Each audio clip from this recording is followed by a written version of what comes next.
Was ist gut? Just going to do a video here about this job 3831. I guess Bible quote. Can you bind the chains of Pleiades or loose the cords of Orion? And you go into these words. Interesting.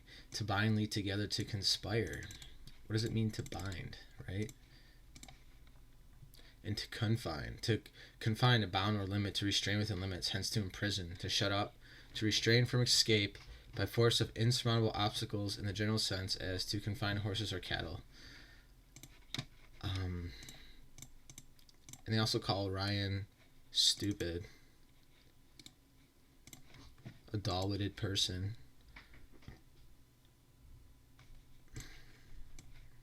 Oh, a heavenly constellation.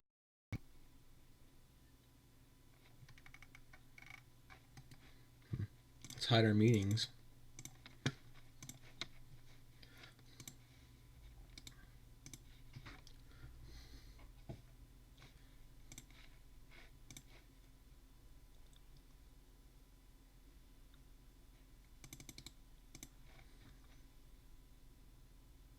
Three, 6, 8, 4, 3, 6, 8, 5.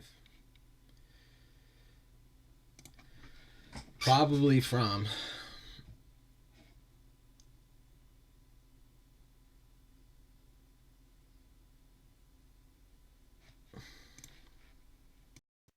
so if Job's talking to Yahweh and Yahweh's binding up constellation Orion, and Armenians say that Hayek is Orion,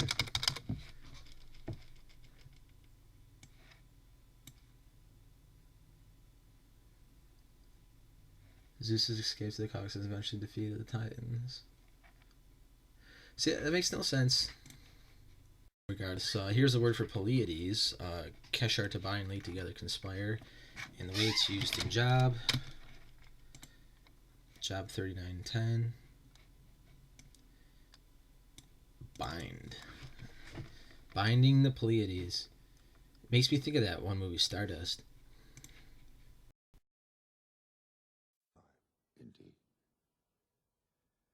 Therefore, we shall resolve the situation in a non-traditional manner.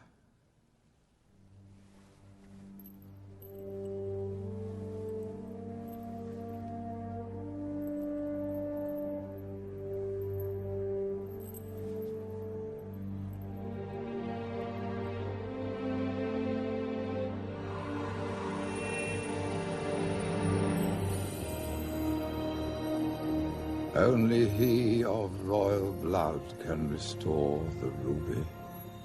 And the one of you that does so shall be the new king of Stormhold.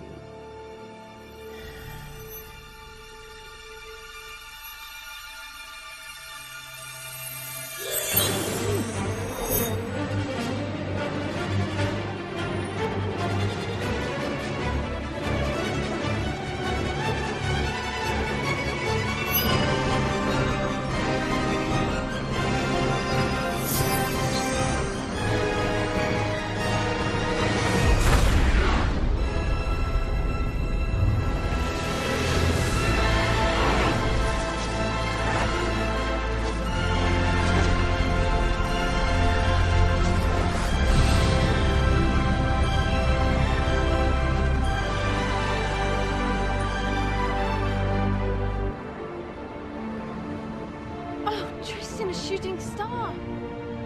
Ah, beautiful. More beautiful than a fancy ring from Ipswich?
So I mean, is that the representation of the rating of heaven? Is as I guess what I'm trying to get at, because in that Stardust movie they show the unforeseen world, like the Peter Pan world, the heaven, that they talk about in the New Testament, how there'll be a new heaven when Christ returns. So yeah, I mean, is this a representation of the rating of heaven? I think so. So yeah, and that's what I mean. It's that Old Testament God who's doing this. So, and another thing about that unforeseen world, the unseen. I know I looked up some stuff about the AOC, and it was the mythical land that existed in parallel universe with the humans. So that's exactly what Stardust was showing. Because I remember in that movie they had that gate, and that old dude was protecting it and didn't let people walk across it because it led to a world that wasn't for humans. So yeah, I mean, that's just the crossing over. That's the threshold. That's that unforeseen old heaven. The Sadi.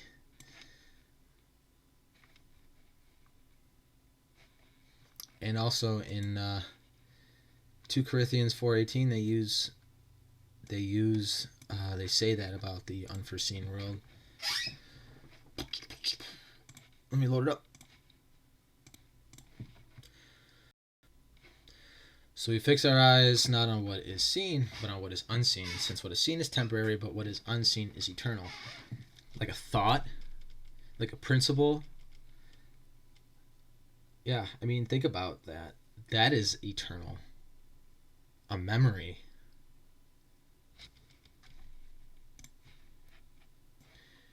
And it's only used once, the way this word is presented to us. It's only used once in the Bible.